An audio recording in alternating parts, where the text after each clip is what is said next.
आई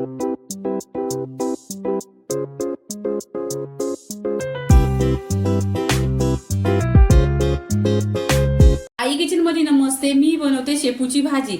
इथे एक जुरी पूर्णपणी आहे.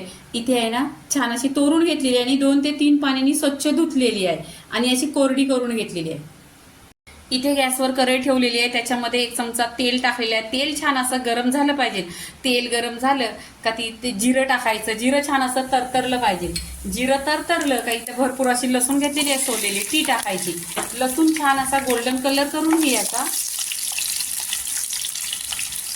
आहे ना लसूण गोल्डन झालेली आहे. इथे एक चिरलेला कांदा आहे, कांदा टाकायचा. कांदा टाकल्याने इथे मी 2 हिरव्या मिरच्या घेतलेल्या आहेत, त्या पण इथे टाकायचं.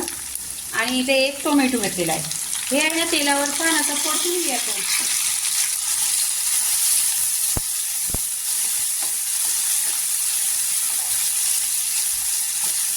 आता तेलावर परतलं ना तर एकदम काय हे बिलायचं काय नाही, फक्त कांदा आणि टोमॅटो एकदम सॉफ्ट करून घ्यायचा आहे.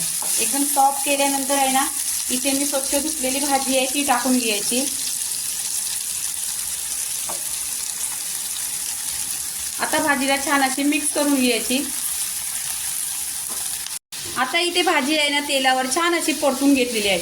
इथे हळदी पावडर टाकायची. हळदी पावडर टाकल्यानंतर छान अशी मिक्स करून घ्यायची. भाजी छान अशी तेलावर परतलेली आहे आणि 2 मिनिटं आहे ना पूर्णपणे मी इथे भाजीला आहे ना तेलावर परतले. ह्या भाजीवर ढक्कन वगैरे काही ठेवलेलं नाही.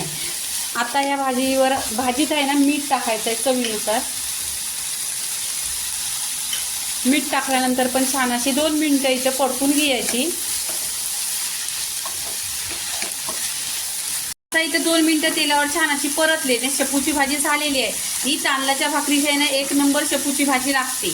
आता इथे पूर्णपणे भाजी झालेली आहे. इथे गॅस बंद करते.